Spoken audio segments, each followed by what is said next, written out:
किसी पर विश्वास नहीं होता। तो आपने देखा होगा जहरीले सर्प या नाग ये जो होते हैं ना पक्षी होने, जैसे बिल्ली है, सर्प है, हिंसक जो जानवर होते हैं ना वो तुरंत अटैक करते हैं, उनको डर लगता है हमें, क्योंकि वो हिंसक होते हैं। जैसे गिलहरी है, ये कभी किसी पर आक्रमण नहीं करती, ये खरगोश है, क्योंकि ये निर्भय होते हैं, इनके अंदर दूसरे को सताते नहीं। जहरीले लोग होते हैं ना वही ज्यादा गड़बड़ करते हैं, उनको भय रहता है। भाग गए अमृत का कलश लेकर, देवता टुकुर टुकुर देखते रह गए। भगवान की तरफ मंथन तो हमने भी किया था, अमृत लेकर भाग गए। भगवान ने कहा धैर्य धारण करो, अगर कुत्तों में दोस्ती हो जाए तो गंगा जी नहा ले, कुत्तों में अगर आपस में मित्रता हो जाए ना तो गंगा जी नहाने चले जाए, इनमें कोई मित्रता नहीं होती, आपस में सामंजस्य नहीं होता। असुरों में दौड़े चले जा रहे हैं, भाग गए सब देवता। अब उनमें भी ये लड़ाई होने लग गई, पहले मैं पीऊंगा, छोटा सा अमृत से मिले ही नहीं, तो आपस में छीनने लग गए, छीना झपटी हो गई। वो कह मैं पहले पीऊंगा, वो कह मैं, कोई नहीं पी पाया, लड़ाई हो रही है। उसी समय भगवान श्री हरि ने मोहिनी अवतार धारण किया। बोलो मोहिनी भगवान की जय। मोहिनी अवतार धारण किया और उन्होंने पीले रंग की साड़ी पहनी, सर्वांग सुंदर, उनके जो शरीर के अंग थे बहुत सुंदर थे, अति रावण। अब भगवान ही मोहिनी अवतार धारण करके कौन मोहित नहीं होगा, विचार करो, स्वयं भगवान ही मोहिनी बने। वो वहां पर एक हाथ में गेंद लेकर खेलने लग गई मोहिनी स्त्री के रूम में, वो आपस में लड़ रहे थे। असुर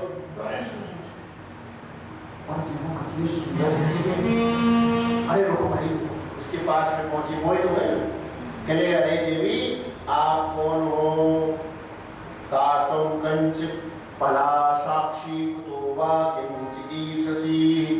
हे देवी, हे कमल जैसे नेत्रों वाली, आप कौन हो, आप बहुत सुंदर हो, आपकी वाणी सुधामयी है, हम आपका परिचय जानना चाहते हैं। तो भगवान कहने लगे कि कथम कश्यप दायादा पुष्यलामयी संगीता। हम तो भैया पुष्यला स्त्री हैं, हमारा कोई एक चिया ठिकाना नहीं है, हम तो बटे हुए हैं, एक स्थान से दूसरे स्थान भ्रमण करते हैं। यह पुष्यला का अर्थ होता है स्वतंत्र नारी। शास्त्र में ऐसा कहा गया है, स्त्रियों को बाल अवस्था में पिता के सानिध्य में रहना चाहिए, यौवन अवस्था में पति के सानिध्य में रहना चाहिए, और वृद्ध अवस्था में बेटाओं के सानिध्य में रहना चाहिए। स्त्रियों को कभी स्वतंत्र नहीं रहना चाहिए। स्वतंत्र स्त्री जो होती है, तीन चीज स्वतंत्रता का माने निषेध किया गया शास्त्र में, अग्नि, जल और स्त्री। इनकी बाउंड्री भी कहते हैं अंग्रेजी में, मैड भी कहते हैं, और एक सीमा भी है, ये स्वतंत्र नहीं होती। जल की कोई सीमा नहीं होगी तो बहता ही चला जाएगा, कोई आधार होना चाहिए, रोक नहीं, दीवार होनी चाहिए। अग्नि की भी दीवार होनी चाहिए, क्योंकि अग्नि अगर फैलती रहेगी तो पूरे संसार में उसकी भी एक दीवार होनी चाहिए, सीमित है। और इसी प्रकार से स्त्रियों के लिए कहा गया तो उनको मर्यादा में रहना चाहिए, तो ये फैलते गए गड़बड़ हो गया। देखो हमसे ज्यादा शास्त्र जानते, ऋषि मुनि जानते, तो भैया हमारा तो कोई ठिकाना नहीं है, हम तो मुश्किला है, बटे हुए हैं, भ्रमण करते रहते हैं, विश्व तोड़ कर लेंगे, हमारा कोई ठिकाना नहीं, कोई सहारा नहीं, कोई संगी नहीं, हम तो अकेले हैं जीवन। और ऐसी बातें बोली तो वो और ज्यादा आपस में, अरे नहीं ऐसी बात नहीं है, अरे हम हैं ना आपके। ये कहने वाले तैयार बैठ जाते हैं, ये लोग होते हैं प्रश्न करने वाले माता बहनों को, बोले अरे स्त्रियों को स्वतंत्र रहना चाहिए, फलाना होना चाहिए, मान बोलते ना, ये सब दुराचारी लोग होते हैं। ये ऐसे जो माता बहनों को भटकाते हैं ना ऐसा बोल बोल के, ये खुद ही गलत होते हैं, बेवकूफ बनाते हैं। तो बोले नहीं हम हैं ना आपके, यानी कितनी माता बहनों से कहते हैं हम आपके हैं, और है किसी के नहीं। हमें ना, आप अकेले नहीं हो। तो मोहिनी भगवान ने पूछा, ये तुम्हारे हाथ में ये क्या है? बोले ये अमृत का कलश है। बोले ये कहाँ से आया? बोले अभी हमने देवताओं ने हमने समुद्र मंथन किया और उसमें से अमृत का कलश निकला और इससे हम जो आप पीने वाले हैं। तो बोले आपस में लड़ क्यों रहे हो? बोले कह रहा ये हम पहले पिएंगे, वो कह रहा हम पिएंगे, ये कह रहा हम पहले पिएंगे, लेकिन अब हमने ऐसा निर्णय लिया है कि आप सबको पिला दो, हमारा जो आपस का विवाद है वो खत्म हो जाएगा, आप अपने हिसाब से सबको पिला दो अपने हाथों से। तो भगवान मोहिनी कहने लग गए, विश्वासम पंडितो जातु कामनी सुनयाति। जो पंडित ज्ञानी पुरुष होते हैं, विवेकशील होते हैं, उन्हें कभी भी कुशला स्त्रियों का विश्वास नहीं करना चाहिए, क्योंकि साधारण स्त्रीणाम च स्वरणीनाम सुरद्विषः। स्वेच्छाचारिणी जो स्त्रियां से भगवान ने जब उपेक्षा भाव से बोला तो भी तो बेचारे और ज्यादा नारायण हो गए और प्रभावित हो गए असुर। लेकिन नहीं ऐसी बात नहीं है, हम आपको ही निर्णय देते, लो ये कलश तुम्हारे हाथ में, अपने हिसाब से हमको बांट दो। तो भगवान की माया से वो मोहित हो चुके। चलो भाई ठीक है, जब हमें जिम्मेदारी दे रहे तो क्या करें, लेकिन हम तो मना कर रहे थे, हम जैसों पर विश्वास मत करो, हम योग्य नहीं है आपके। हम कहते चलो बांट दीजिए। पर एक बात सुनो, अमृत पीना तो पहले स्नान करो समुद्र में, सुंदर वस्त्र पहनो, पूजा पाठ करो, शांति से लाइन में बैठो, तब पिलाएंगे। तो कहा यार सही कह रही बेचारी है, नहा धोके अमृत पीना है तो नहा धोके पूजा पाठ करके अच्छे साफ सुथरे पवित्रता अवस्था में पीना चाहिए। भाई ये बहुत अच्छी बात है इसने। तो समुद्र में स्नान किया, सुंदर वस्त्र आभूषण पहने, चंदन माला वाला लगा के और एक लाइन से बैठ गए। उनका देखो एक बात सुनो, समुद्र मंथन आपने बताया मुझे कि आपने और देवताओं ने मिलकर किया, बोले हाँ किया, तो उनको भी बुला लो बेचारों को। ये चीटिंग करना अच्छी बात है, क्योंकि व्यक्ति जब किसी से मोहित हो जाता है ना तो फिर उसके गुण अवगुण दिखाई नहीं देते, मोहित हो जाता है। तो भाई चलो भाई, क्योंकि इससे मना करेंगे तो ये हमारा साथ छोड़ देगी, तो ठीक है भाई बुला लो। तो देवताओं को भी बुलाया गया, देवताओं ने भी समुद्र में स्नान किया, सुंदर वस्त्र आभूषण था, चंदन माला पहन ली, और वो भी एक लाइन में बैठ गए, इधर देवता और इधर असुर बैठ गए। मोहिनी भगवान ने हाथ में अमृत का कलश लिया, असुरों के पास पहुंची और कहने लगे, सुनो चुपचाप कान में, इसमें ना अमृत में जो कलश है ऊपर ऊपर तो है पतला और नीचे है गाढ़ा गाढ़ा अमृत। तो अब एक काम करते, पतला पतला इन देवताओं को पिला देते और गाढ़ा गाढ़ा आप लोगों को पिला देते। अब बताओ, अमृत कोई पतला गाढ़ा होता है? जैसे व्यक्ति किसी में आसक्त हो जाता है तो ये ध्यान ही नहीं रहता क्या सही है क्या गलत है। इसी प्रकार से वो मोहित हो चुके थे असुर, उनका नहीं पहले पतला पतला पिला दो देवता को, गाढ़ा गाढ़ा अपन पिए नहीं। तो भगवान मोहिनी अवतार में रूप में और उनको अमृत देवताओं को पिलाने लग गए। उसमें जो राहु था, राहु ने विचार किया कि अनजान व्यक्ति और आपको एकदम रेस्पेक्ट देने लग जाए, बहुत ज्यादा प्रेम भाव दिखाए, ज्यादा सहानुभूति दिखाए, ज्यादा निकट आ जाए, उसका कभी भी विश्वास नहीं करना चाहिए। ये पहचान, जो व्यक्ति बहुत जल्दी खुल जाए फिर उसका भरोसा नहीं। अच्छे लोग तो एक बार बहुत जल्दी खुलते नहीं है, जल्दी मित्रता नहीं करते, जब एक बार मित्रता कर लेते हैं फिर वो छोड़ते भी नहीं है।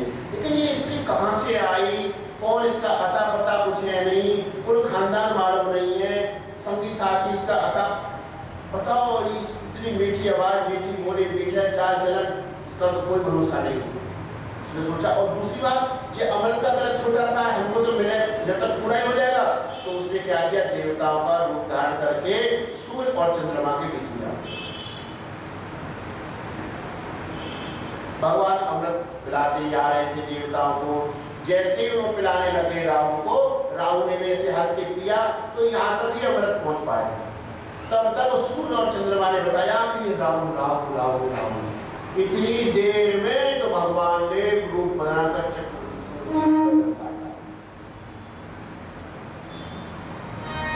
अब तो असुरों को मालूम पड़ा, अरे ये स्त्री नहीं है, ये तो भगवान शस्त्र ले लिए और सभी असुरों को मार डाला, समाप्त हो गए। देवता अमृत के सामर्थ्यशाली हो गए। उसके बाद में पुनः देवलोक पर अधिपति देवताओं का बोलो गोविंद भगवान। आपके मन में आए ऐसा भगवान ने क्यों किया? देखो, दुष्टों को सामर्थ्य होती है ना सताने की। राहु यहीं तक था, पूरे शरीर में अमृत चला जाता तो पूरा शरीर ले जाता। आधा सिर रहने पर भी वह सूर्य चंद्रमा को सताता। ये ग्रहण जो पड़ता है ना, सूर्य ग्रहण चंद्र ग्रहण, ये राहु ही डालता है। अगर पूरा हो जाता तो पूरी दुनिया को नष्ट कर डालता है। तो इसलिए भगवान ने ऐसा वहां पर किया।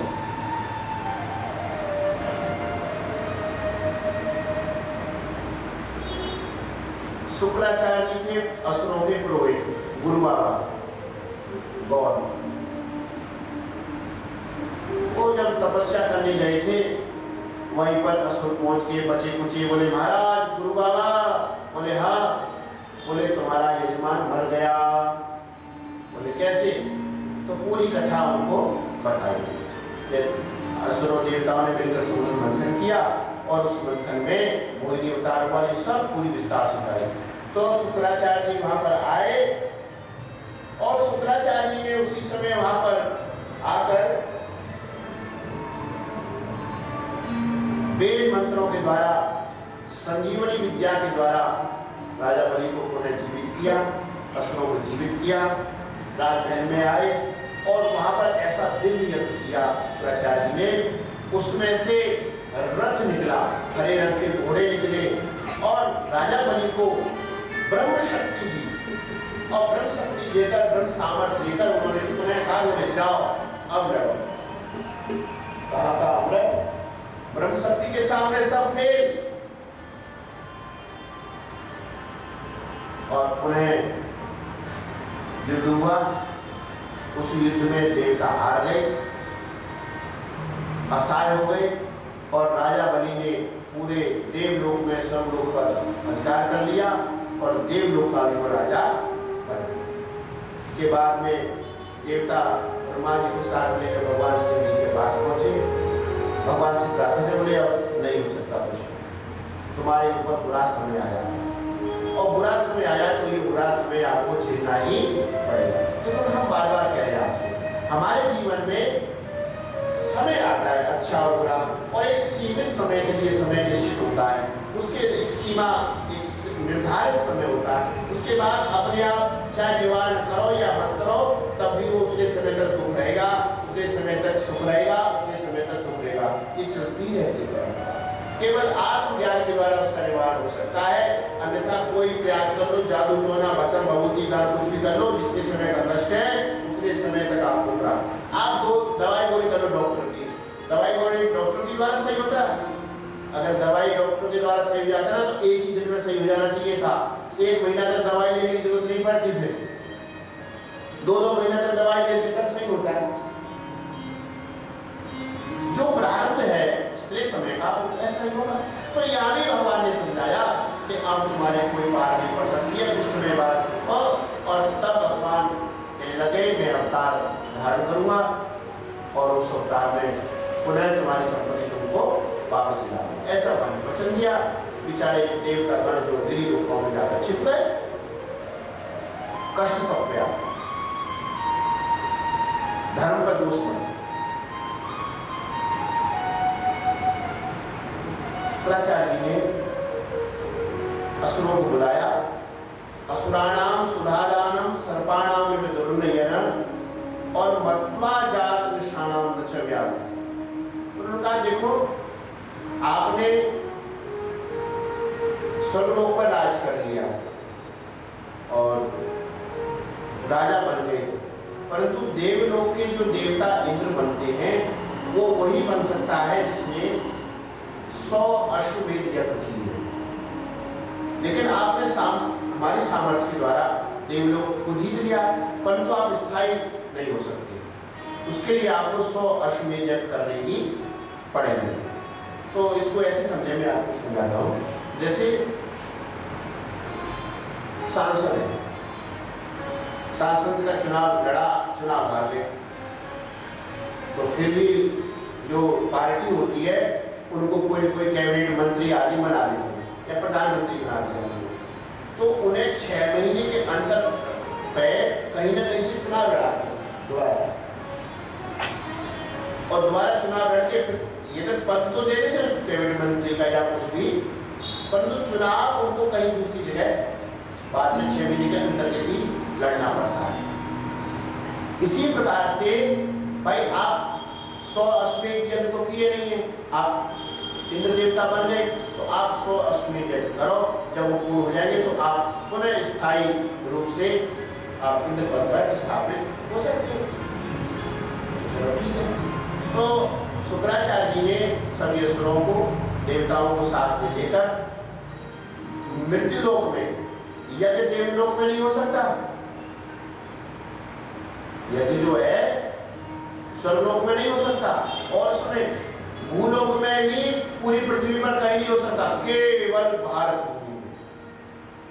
इसलिए मैं कल बोल रहा था ना, सारे संसार के लोग भारत भूमि की वजह से चैन से जी रहे हैं।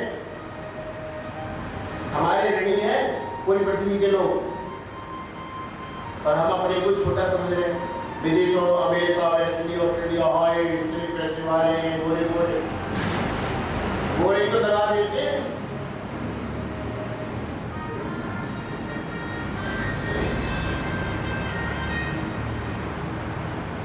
तो भारत भूमि में नर्मदा के किनारे वर्तमान में गुजरात राज्य में और भरूच, जहाँ पर मनुष्यों का वाहन था, भरूच में ये यज्ञ प्रारंभ किया गया। भरूच जिला ही ऐसा है, हाँ भरूच जिला ही पड़ता है, यह बड़ौदा जिला पड़ता है, भरूच ही है ना, भरूच जिला पड़ता है। तो नर्मदा के तट पर कोई यज्ञ प्रारंभ किया गया था। वहाँ पर यज्ञ प्रारंभ हो गया, 1 2 3 4 5 6 7 99 यज्ञ हो गए, 100वां यज्ञ चल रहा था। उसी समय वहाँ पर अदिति माता ने तपस्या करी, और तपस्या करके वहाँ पर भगवान वामन का अवतार हुआ, उन्होंने उसको वहाँ पर दान दी। तो ये कथा हम आपको दूसरे सत्र में विस्तारित, क्योंकि जल्दी सुनाने का रस नहीं आएगा, और भगवान की और भक्तों की कथा तो विस्तृत करके होनी चाहिए, बाकियों को छोटी छोटी करके सुनना चाहिए, ऐसी मेरी भावना है। तो विस्तार से बताएंगे कैसे भगवान का वामन का अवतार विराम से, और पुनः दूसरे सत्र 3 बजे से वृंदावन में हरि नाम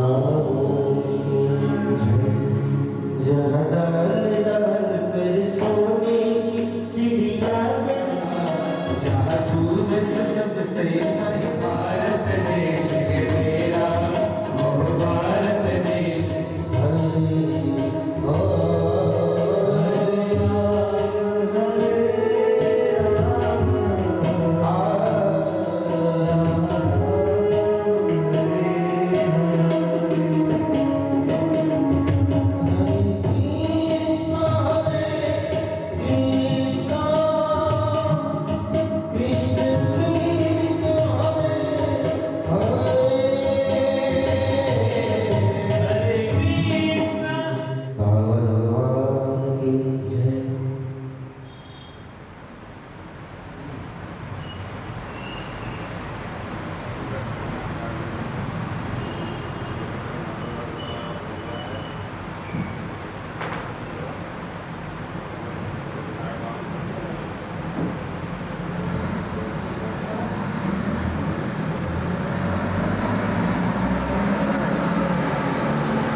Hare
जय हो, सब संतों की जय हो, स्नान देवता की जय हो, श्रीमद् भागवत महापुराण की जय हर हर महादेव। महादेव। जय जय श्री राधे। जय जय श्री राधे।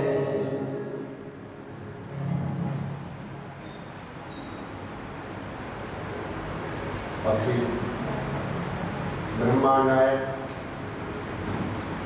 परात्पर नंदनंदन बाल भगवान श्री श्याम सुंदर पुण्यस्थला माँ सरस्वती मैया उत्तरांचल की गुफाओं में विराजमान सिद्ध योगी महर्षिगण भूपति ब्राह्मण भक्त माताएं अन्य सभी के अंतरात्मा विराजमान भगवान श्री हरि को हमारा प्रणाम स्वीकार।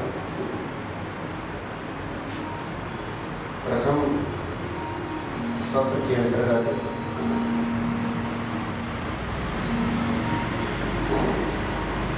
राजा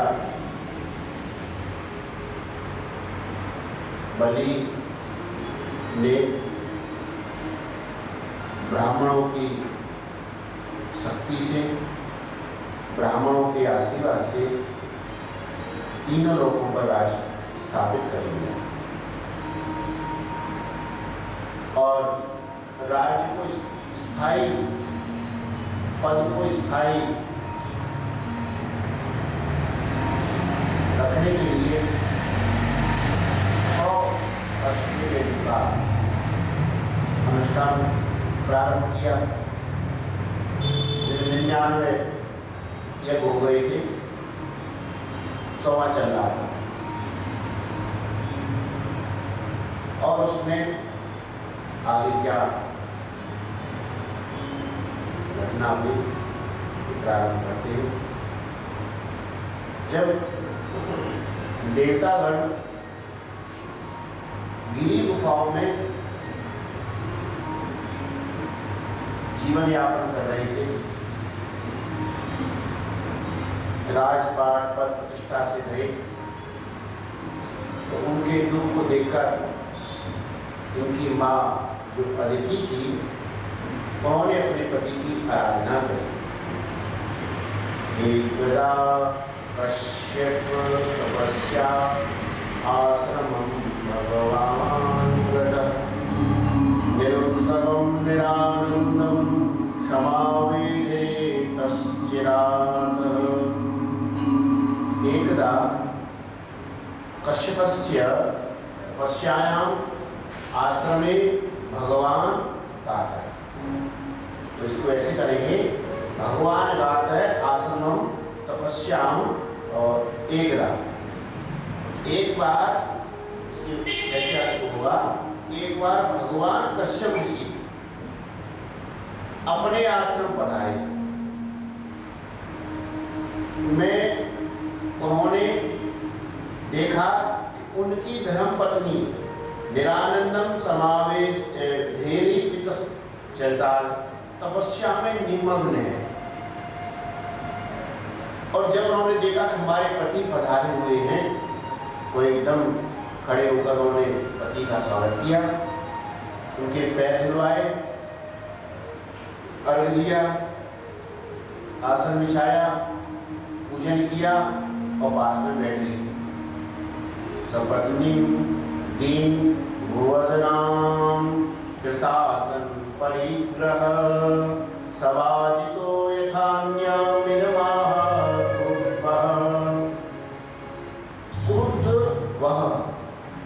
अर्थात उनकी धर्मपत्नी दीन वंदनाम। अब ये दीन वंदनाम के तात्पर्य माने अत्यंत ही दीनतावश, अत्यंत ही करुणा युक्त होकर, अत्यंत ही भावना युक्त होकर उन्होंने अपने पति को प्रणाम किया और हाथ को कहने लगी, हे देव, न धर्मस्य न लोकस्य मृत्यु सिंदान प्रवर्तन। मैं आपकी धर्म पत्नी आपकी शरण में आई हूं और मैं आपसे यह वरदान मांगना चाहती हूँ कि मेरे ऐसा पुत्र उत्पन्न हो जो मेरे इंद्र आदि पुत्र जो हैं उनके राज को, सिंहासन को वापस ला कर दे।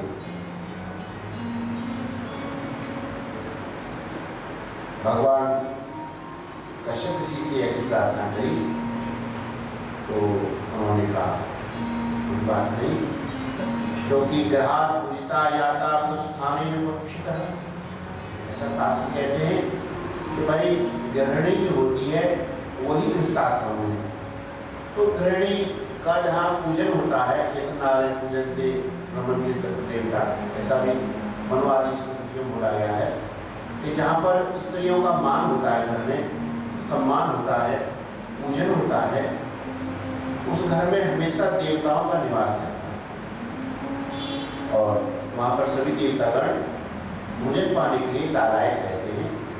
जिस घर में स्त्रियों का सम्मान होता है, मान होता है, क्योंकि स्त्री ही घर है। गृहिणी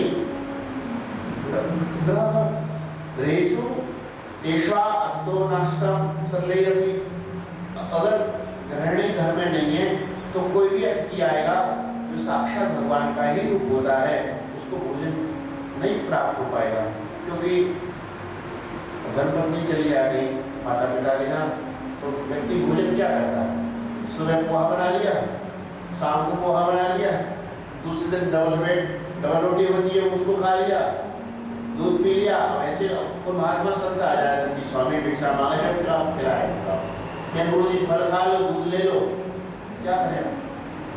अब गृहिणी है, धर्मपत्नी है, वो अच्छे से महात्मा को भिक्षा कराएंगे।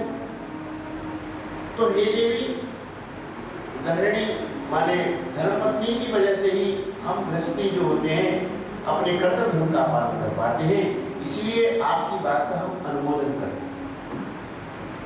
अगर हम ऐसा नहीं करें तो ये हमारे लिए यद पूजया कामज्ञानां लोकान् गृहान्वितः, क्योंकि सृष्टि की वंश परंपरा भी स्त्रियों माने धर्मपत्नी के आसक्ति ही होती है, वंश परंपरा भी होती है और देव पूजन, पितृ पूजन, ऋषि पूजन, ये सब उनकी आसक्ति होता है, उनके बिना तो हो ही नहीं सकता। और जहाँ स्त्रियों का मान नहीं होता है, जहाँ स्त्रियों का सम्मान नहीं होता, वहाँ पर देवता प्रशंसित नहीं होते, उस घर पर, कुल पर, खानदान पर कोई कृपा नहीं है। जिस घर में स्त्रियों की आंखों में आंसू निकलते हैं, परिवार के द्वारा प्रताड़ित होने पर जितने आंसू निकलते हैं, इतने सालों तक उनको नरक में रहना पड़ता, ऐसा शास्त्र ने बोला। एक पक्षी शास्त्र ने नहीं बोला, मानव के लिए कुछ विधान, कुछ सीमाएं, कुछ मर्यादा स्थापित करिए, तो उसका अर्थ ये नहीं कि उनकी कोई भावनाओं का हनन किया गया है या उनकी ऐसा नहीं है। वो क्या है, उनके अंदर एक जैसे जल है, अग्नि है, ये स्वतंत्र रहेगा, ये स्थिर नहीं रह सकता, हानिकारक हो जाएगा। माता बहन अगर स्वतंत्र हो जाएगी तो बहुत अति हानिकारक है, वर्ण संकरता होगी, क्योंकि हम माताओं में भावना प्रधान होती है, विवेक प्रधान कम होता है। यदि कोई व्यक्ति इनकी सेवा कर दे, इनका सहयोग कर दे या इनका किंचित मात्र भी सहानुभूति रखे, तो उनको ऐसा लगता है भाई ये हमारे अपने, परंतु ऐसा होता नहीं। इसलिए यहाँ पर शास्त्र ने बंधन डाला, परंतु मान में कभी नहीं करें। मान में तो इतना बड़ा दृढ़ इसमें लिखा गया है शास्त्रों में, यदि आप अध्ययन करें कि मैंने जो पढ़ा है स्मृतियों में, जब विवाह होता है ना, विवाह होने के बाद में अगर धर्मपत्नी के बेटा पैदा हो जाए तो पति को उनका विशेष मान करना चाहिए उसके बाद, और एक माता के रूप में ऐसा मान रखना चाहिए उनका। मतलब क्यों? क्योंकि उन्होंने स्वयं उनके गर्भ से जन्म धारण कर लिया है। पुत्र जो होता है वो पिता का ही रूप माना गया है, तो वहां अगर बेटा होने पर फिर स्त्रियों का नाम तो लेना ही पाप माना गया शास्त्र में। धर्मपत्नी का जो नाम लेते हैं बिल्कुल एकदम सख्त आदेश दिया गया है, धर्मपत्नी का कभी नाम ही नहीं लेना चाहिए, क्योंकि वो जाया हो गई है। हमने उसके गर्भ से जन्म ले लिया, मैंने पुत्र की गलती हो गई, ऐसा शास्त्र में लिखा है। ये भी लिखा है कि माता पिता जो होते हैं बेटी के यहाँ भोजन पानी जल नहीं पाते हैं, परंतु यदि बेटा हो जाए तब पास पाना चाहे तो, नहीं पाए तो कोई बात नहीं, इसमें कोई बिना बंधन नहीं है। इसलिए हे देवी हम आपकी आज्ञा का अनुमोदन करेंगे निश्चित रूप से, ये हमारा कर्तव्य है।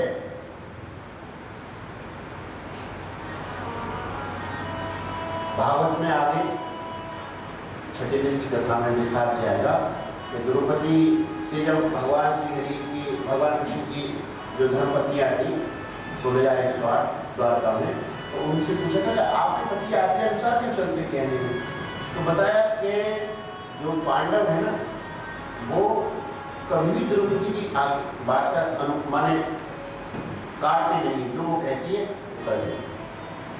जो वो कहे। इसलिए धर्मपत्नी जो द्रौपदी है वो कभी भी उनकी आज्ञा का पालन त्याग नहीं कर, हमेशा उनके अनुकूल ही घर की व्यवस्था बनाए रखती है। शास्त्र ने गृहस्थ आश्रम को जो निर्माण किया है ये हमने आपने नहीं किया, ये तो हमारे पूर्वज जैसे हमारे माता पिता, या ऐसे मान लो हमारे सास ससुर, उनकी प्राप्त उनके सास ससुर, उनके ऐसे माता पिता, एक परंपरा से अनादि जो सृष्टि का विस्तार माने प्रादुर्भाव हुआ, वहीं से ये विधान चल रहा है, वहीं से ये विधान चल रहा है कि गृहस्थ आश्रम में इस प्रकार से जीवन यापन करना चाहिए, अपने अपने कर्तव्य धर्म का पालन। तो हे देवी निश्चित रूप से हम आपकी बात का अनुमोदन करें, लेकिन अगर आप श्रेष्ठ बेटा चाहते हैं और आपके घर से भगवान का अवतार होगा, मैं आपसे वचन देता हूँ, आप थोड़ा सा व्रत कर लें, फिर उसके बाद आपके निश्चित रूप से बेटा होगा। तो कश्यप ऋषि ने धर्मपत्नी अदिति माता को, तो सविती माता ने उनको पयोव्रत का उपदेश दिया।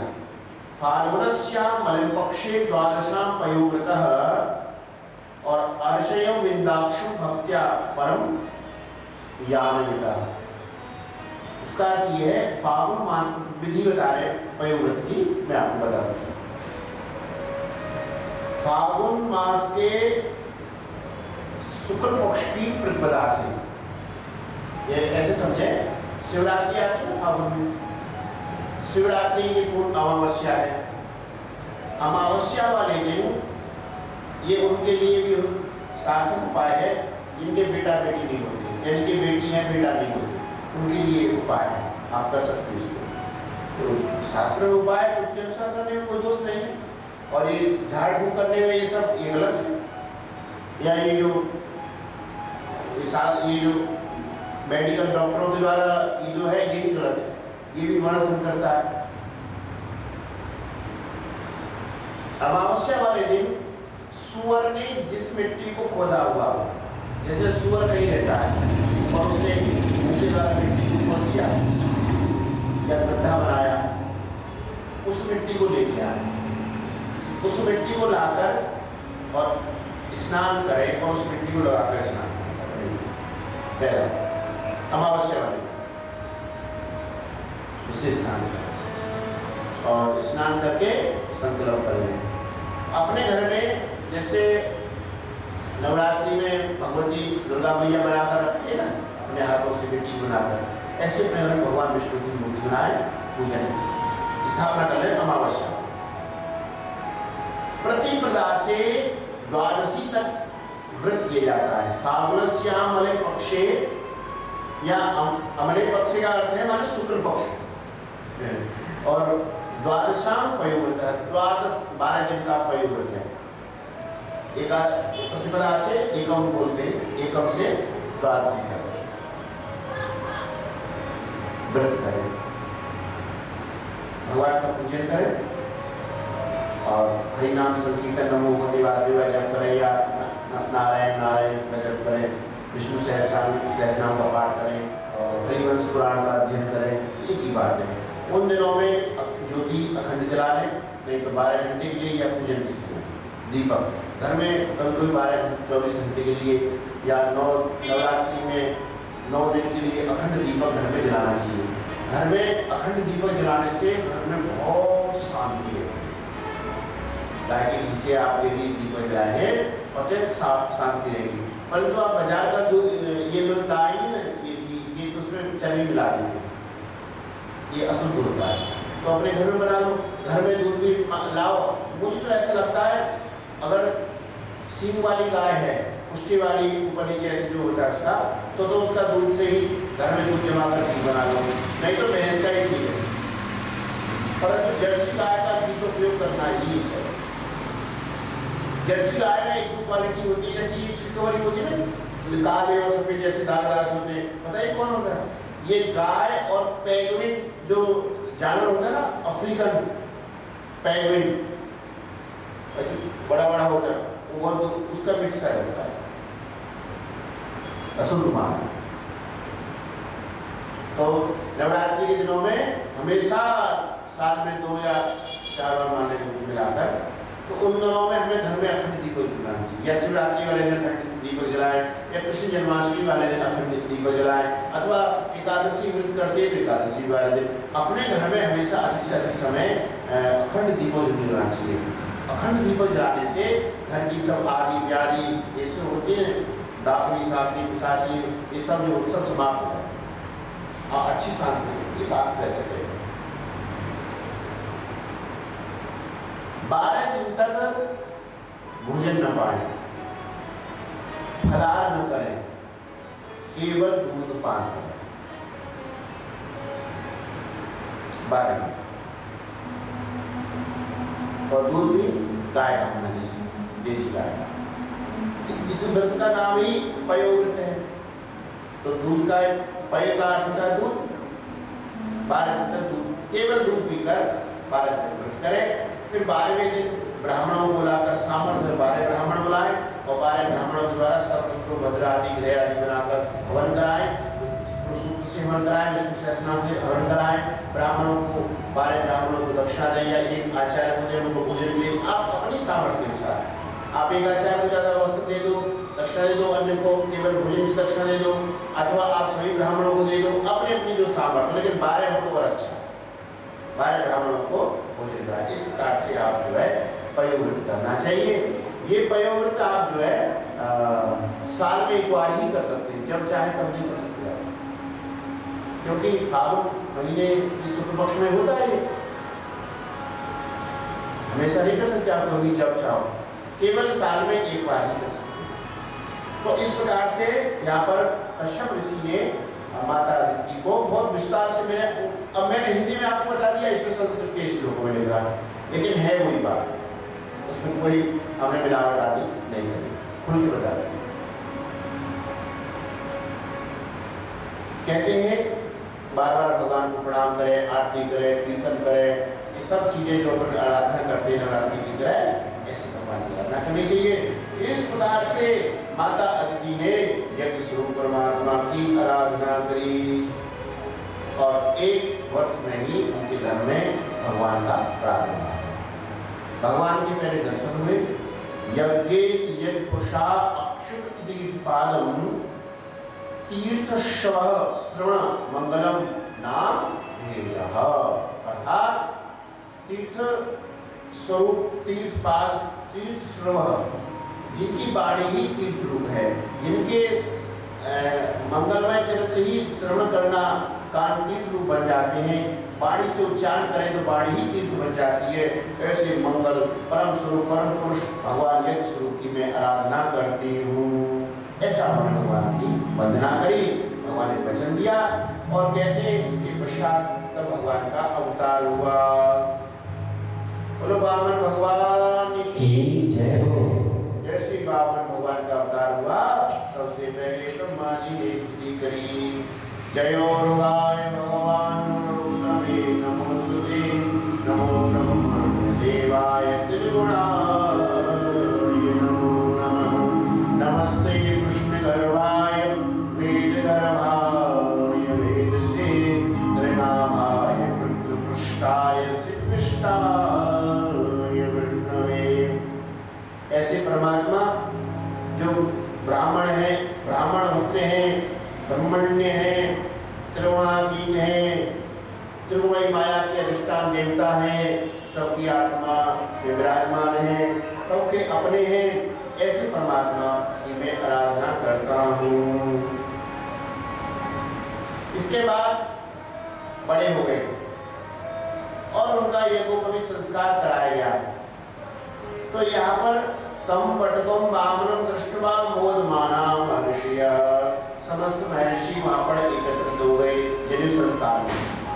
अपन बुलाते हैं सब लोगों को, रिश्तेदारों को, निकाला खर्च करते, तो वहाँ पर सब ऋषि मुनिगण एकत्रित हुए। कर्माणि कार्यमाशेषे पुरस्कृत्या प्रजापति, सभी ऋषि मुनियों ने वहाँ पर वामन भगवान को अपने अपने हिसाब से कुछ न कुछ दान दक्षिणा दी। ऐसे बोलते भिक्षा दी, ना सब लोग भिक्षा देते कुछ न कुछ। भाई बटू गए विद्या अध्ययन करने के लिए जा रहा है तो सब करते ही। तो किसने क्या किया ऐसा यहाँ पर बताया। ददौ कृष्णाजिनं भूमिर्दण्डो सोमो वनस्पतिं वनस्पतिं कौफीनाक्षरं माता शुद्धक्षरं जगदपते।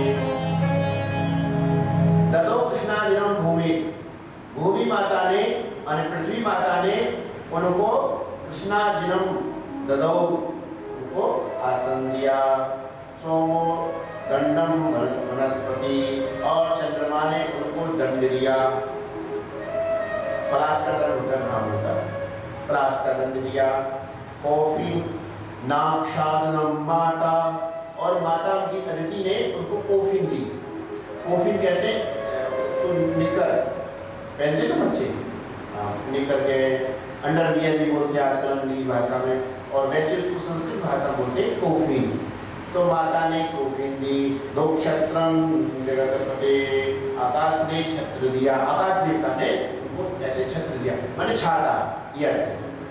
कमंडलम वेद गर्भ कुशान सप्तर्षियो ददु, और ब्रह्मा जी ने कमंडल दिया गया, ब्रह्मा जी ने कमंडल दिया और सप्तर्षियों ने कुशा, संध्या आरती करने के लिए कुशा दिया। अक्षमाणां महाराज सरस्वत्यायात्मनः तस्यामित्युनीताय यक्षापालिकां दातः। इसके बाद सरस्वती मैया ने या सावित्री ने उनको अक्षमाला दी, माने रुद्राक्ष की माला दी जप करने के लिए। इस प्रकार से सभी भिक्षां भगवती साक्षात् अंबिका सती, माँ भगवती सती मैया ने उनको भिक्षा दी, माने भिक्षा पहली भिक्षा जो देते हैं वो सरस्वती मैया ने दी। तो सभी ऋषि मुनियों ने अपने अनुसार उनको, किसी ने खड़ाऊ दी, किसी ने जनेऊ दिया, किसी ने माला दी, कमंडल दिया। ये प्रकार से जो ब्राह्मण का रूप था वो वहाँ पर दिया गया। और कश्यप ऋषि के यहाँ पर विद्या अध्ययन करने के लिए चले गए। पहले जो विद्या अध्ययन कराते थे तो गुरु कभी भाई अपने गुरु अपने पिता विद्या अध्ययन कराते तो अपनी पाठशाला में पिता से विद्या अध्ययन करते थे। कभी पिता गुरुकुल में चलाते तो भाई एक दूसरे गुरु जी के यहाँ आकर विद्या अध्ययन करते थे। तो कश्यप ऋषि तो स्वयं ही पढ़ाते थे अपना गुरुकुल में। तो पूज्य अपने पिता के यहाँ विद्या अध्ययन कर रहे, पिता से ही। कहते हैं विद्या अध्ययन करते करते एक बार मोंजा मेखला बीच मुकाबशिखर दिनोत्तरम, मेखला तो आप समझे ना मूंज की होती है, माने तस्वार ऐसे, उसको मेखला आदि माने धारण उनको कराई थी। तो एक दिन कश्यप ऋषि ने कहा बेटा भिक्षा ले। भिक्षा तो नित्य प्रति लाते ही थे, पहले विद्यार्थी लाते थे भिक्षा, तो सभी गृहस्थी प्राणी तैयार रहते थे। जो जीविका थे ना बहुत अच्छी जीवन यापन था हमारा सनातन धर्म का। क्या वे जो ब्राह्मण होते विद्या उनमें कोई नहीं होता, जो भी समाज के लोग थे क्षत्रिय वैश्य सब लोग विद्या अध्ययन करते थे। तो गुरु जी ने विद्या अध्ययन करते थे तो जैसे मान लीजिए यहाँ गुरुकुल है अपना बाड़ी में इधर, और यहाँ विद्यार्थी पढ़ते हैं 100 25 50 जितने भी 10-20, और वो कैसे करते हैं गुरु जी रहते हैं, उनकी धर्म पत्नी रहती है, तो विद्यार्थी घर घर में जाते भाई अपना अपना पात्र लेके आते और ला कर इकट्ठा कर लिया, गुरु जी के पास रख दिया, सब मिला गुरु जी सबको बांट भिक्षा भोजन कराते अपना निकाल। ऐसा नियम था पहले। या कभी कभी कच्चा मिल जाता है, शाम के समय तो भिक्षा करने जाते नहीं, तो दिन में एक बार कर लाए, शाम को माता ने बना दी, ऐसा प्रक्रिया थी। सभी माताएं गृहस्थी प्राणी जो होते थे अपने घरों में पहले भोजन बना के तैयार रखते थे। भाई बच्चे पढ़ने के लिए आए। गांव ऐसा नहीं एक ही जगह है, पूरे भारत भूमि में गांव-गांव में, जैसे हर गांव में पंचायत होती है सरकारी, ऐसे ही गुरुकुल होते थे हर गांव। और वहां पर इस प्रकार से सब लोग जैसे प्राणी होते थे, सब बना के रखते थे बच्चों के लिए। कोई संत महात्मा आ जाए या वानप्रस्थी आ जाए अथवा कोई अतिथि आ जाए अथवा बच्चे आ जाए पढ़ने वाले विद्यार्थी, तो उनको भिक्षा दे नारायण ऐसे घर में बुलाकर दरवाजे पे उनको दे दिया, वो चले गए। अब ऐसी स्थिति बन गई है, अब तो भैया होटल हो गए।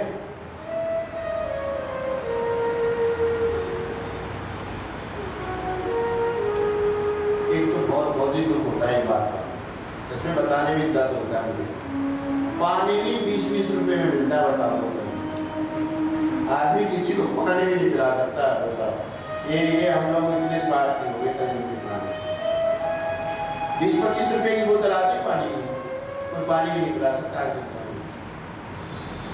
तो शास्त्रों की बात करूँगी, खाने लग जाते कि ये सही गलत लिखा है, पुराना लिखा है, सही लिखा है। पानी भी नहीं पिला सकते आप, विचार तो करो। तो आज कश्यप ऋषि ने वामन भगवान से कहा, अरे बेटा ये क्या छोटे मोटे ऊर्जा के यजमानों से भिक्षा लेके आता, थोड़ा कोई मोटा यजमान के पास लेके आ थोड़ा। ये इसमें रहस्य है। क्या रहस्य है? कश्यप ऋषि ने ये शब्द जब बोला ना, तो वामन भगवान समझ गए कि उन्होंने किसके लिए अवतार धारण किया है, वो समझ नहीं सकता। तो उनका ठीक है पिताजी मैं भिक्षा लेके आता हूँ। तो आज वामन भगवान भरूच में नर्मदा जी के किनारे, जहाँ राजा बलि यज्ञ कर रहे थे, हजारों की संख्या में ब्राह्मण वेद पाठ कर रहे थे अपने अपनी शाखा के अनुसार, अपने गोत्र के जो वेद थे सब ब्राह्मण वेद पाठ कर रहे थे। यज्ञशाला थी, अब सोमा यज्ञ था, दिव्य वातावरण था, वहां भिक्षा लेने के लिए पहुंच गए। कहते हैं छोटे से 9 साल की, छोटी छोटी आंख नाक कान कपोल, हाथ पैर थे, पैर में छोटी छोटी खड़ाओं पहन रखी थी, कंधे पे जनेऊ था, माथे पे धापक हुआ चंदन लगा हुआ था और हाथों में रुद्राक्ष की माला, कमंडल था और तना में टोपी थी, हाथ में छत्र था। इस ये रूप जब कोई भी देवता द्वारपाल तो प्रणाम आओ बेटा। अब वो सीधे यज्ञशाला में पहुंच गई। वहां जाके सब वेद मंत्र की आवाज आ रही थी, सबने देखा अरे वाह कितना सुंदर विद्यार्थी ब्राह्मण बालक आया है बेटो, सब देख रहे हैं। उसी समय राजा बलि ने देखा कि मेरे यज्ञ मंडप में कोई ब्राह्मण विद्यार्थी बोलते उसको, और भिक्षा लेने के लिए आया, बड़े नन्हा सा बटु बालक ब्राह्मण का। तो एकदम राजा बलि जो है ब्राह्मणों को रोककर आचरण जगह आसन पर कर बाहर यज्ञशाला से और आकर और उन्होंने ब्राह्मण को प्रणाम किया। तो भगवान वामन ने अनेक प्रकार के आशीर्वाद दे डाले। अरे महाराज आप राजा हैं, त्रिलोकाधिपति हैं, अरे आपकी तो महिमा अनंत है, आप ब्राह्मणों के भक्त हैं, ब्राह्मण के लिए अपने जीवन को भी अर्पण कर सकते हैं।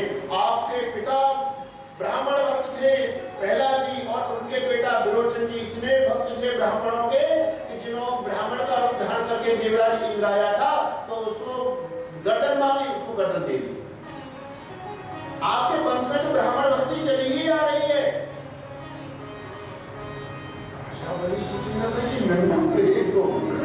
इसको हमारे दादा परदादा सब लोग मालूम है इसको।